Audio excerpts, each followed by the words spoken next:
Hello students, today we are going to see that how SR flip-flop works.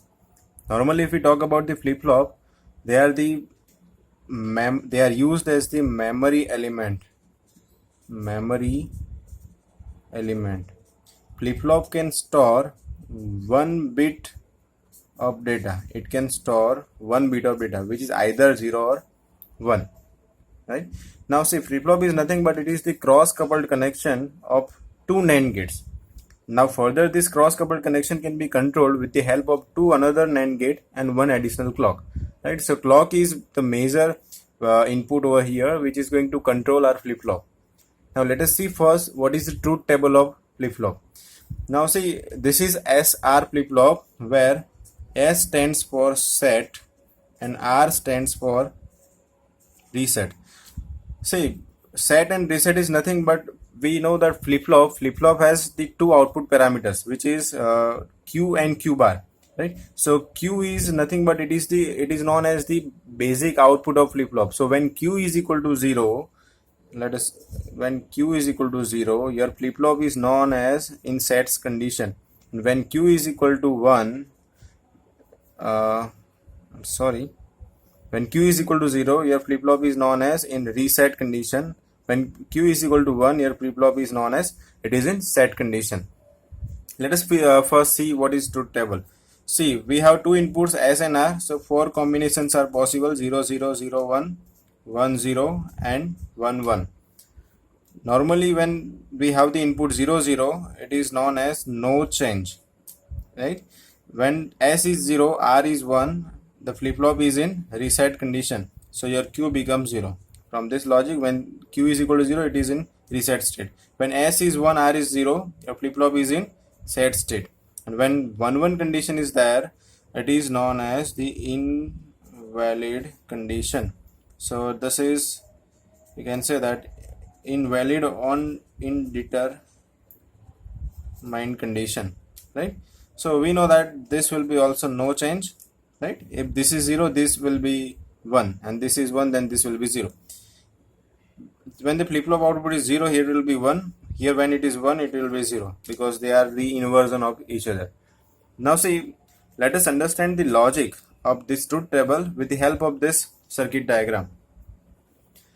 See, when we have the value of S and R, let us take this case. When S is 0 and R is 1, and let us assume that our clock is 1, right? So here we are taking one case when S is 0, R is 1 and clock is equal to 1, right? So see, here we are using NAND gate. So if we look at the NAND gate truth table, it is nothing but two inputs. We have 0, 0, 0, 1, 1, 0 and 1, 1, and your output will be 1, 1, 1, 0. And logic is what? If any input is 0, then your output will be 1, right? For NAND gate. So here one input is 0, your output will be immediately 1. Here clock is 1 and R is 1, right? So for 1, 1, your output is 0. So your output of this NAND gate will be 0, right?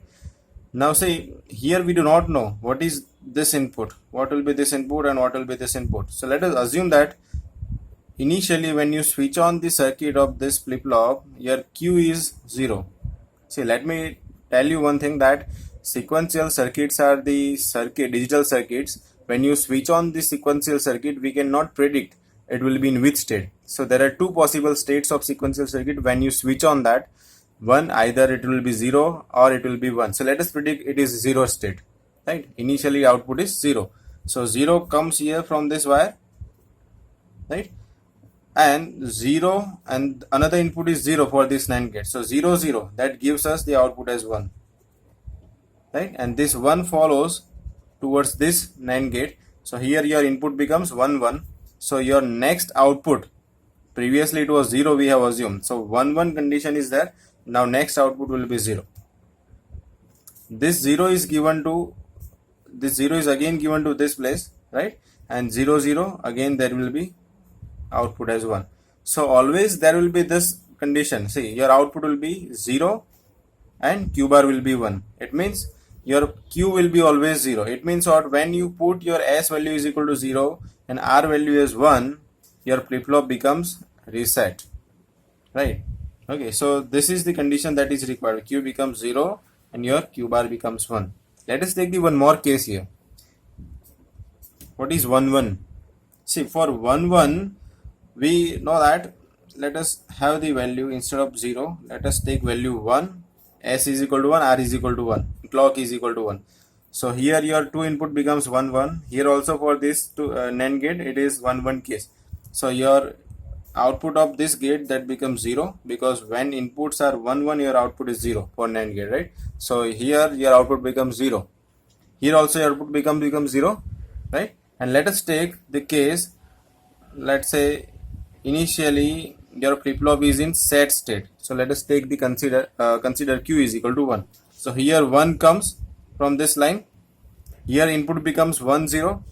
For 1 0 your output is 1. So your output will be 1 here, right? Your output will be 1 here, and this 1 is again given to this place, right? So 1 0, here input becomes 1 0. For 1 0 your output is 1. So your output becomes 1. Now if you look at this 1, if this is the next state and it is given to this this input pin, then again it becomes 1 0 and output will be 1, right? So what happens, your Q is equal to 1 and Q bar is also equal to 1. So here what happens, Q becomes equal to Q bar. Normally this is not possible. This is not possible in digital circuit, because when Q is equal to 0, Q bar must be 1, and Q is equal to 1, then Q bar must be 0, right? So this is so this condition, so due to this reason, when you put S is equal to 1, R is equal to 1, it is going to vanish the condition that Q must be invert of Q bar, right? Q cannot be equal to Q bar, right? So this is how SR flip-flop works. We can understand more this SR flip-flop in detail with the help of the transition table. See, so for that we need to predict that if we have this state 0 0, it is possible that at the starting of your circuit your present state is 0 1. When you have 0 1 state, your present state is 0 1. 1 0, again there are two possibility. For 1 1, again there are two possibility. So what happens, according to the truth table, now let us keep this truth table over here. For 0 0, what is your output? It is no change. So no change in what? So when you start your circuit, initially your state is 0, and next state, when you put your inputs equal to 0 0, your next state is also 0, right? So 0 0 means no change. No change in what? In your present state. So 1, then the next state will be also 1. So for 0 1, forcefully your flip-flop must be in reset state. If S is equal to 0, R is equal to 1, in that case we do not need to bother about what is your present state, right? So apart from your present state, your flip-flop will be in reset state, right? For 1 0, flip-flop will be in set state, and this is again invalid condition. This will be invalid condition. Are you getting this, right? Now let us see how we can understand these flip-flop circuits with the help of the waveforms. We know that flip-flop circuits usually depends on the clock, right? Now clock can be either positive age triggered or negative age triggered. So let us consider this flip-flop is working based on the positive age. So these are the positive age of the clock.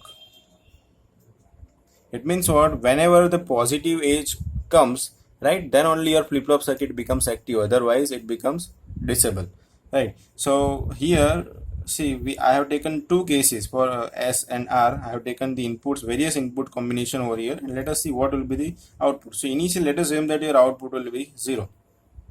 Now here there is a positive age, so we need to look at what is the condition of S and R. So here S is 1, R is 0. So for 1 0, if you again look at the truth table, for 1 0, if you look at the truth table, for 1 0, your flip-flop is in set state, so Q must be equal to 1. So here it will be 1.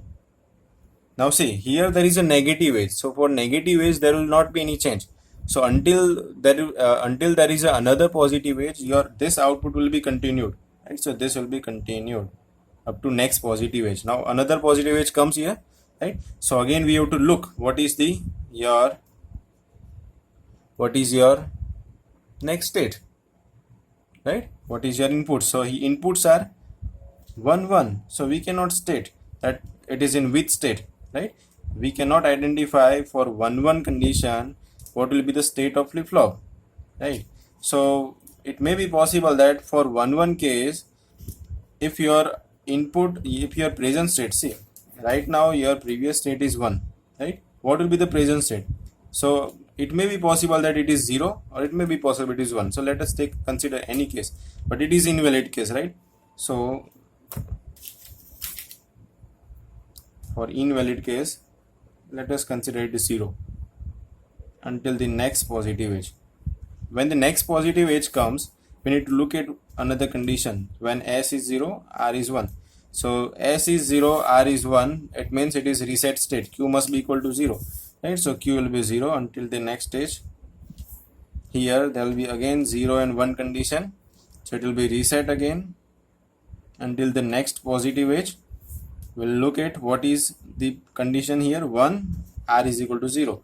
So S is equal to 1, R is equal to 0, your output should be 1, right? So your output should be 1, and it will remain 1. It will remain 1 until the next positive edge, right? So when the next positive edge comes, we need to see that what is the input condition. It is 0 and 1, right? So for 0 and it will be reset. So this will be followed, right? So whenever there is a 1 1 condition, for that period we cannot identify what will be the state. So this is actually, you can say that undefined state, or it is undetermined state, right? Else our output will be this, right? So this is how we can verify our logic truth table using waveform, as well as truth table using this transition table, right? So why it is known as transition table? Because we can understand that if my present state is this, then what will be the next state, right? So we can predict our present state, and then we can have the idea of the next state for the flip-flop, right? So this is how SR flip-flop is going to work. Now see, in SR flip-flop, as we know that it is used basically for the 1-bit data storage. So when your clock is equal to 1, your flip-flop will work normally. But when your clock becomes 0, it means your flip-flop circuit will disable. And disable means what? It goes into the memory state. So when you make your clock 0 and your last output, let's say it was 1, then it will remain 1 for until you make your clock is equal to 1 again, right? So this is how we can keep our flip-flop into the memory state, right? So this is what the purpose of using flip-flop. Now in next lecture we'll see how deep flip-flops and other flip-flops are going to be work. Thank you very much.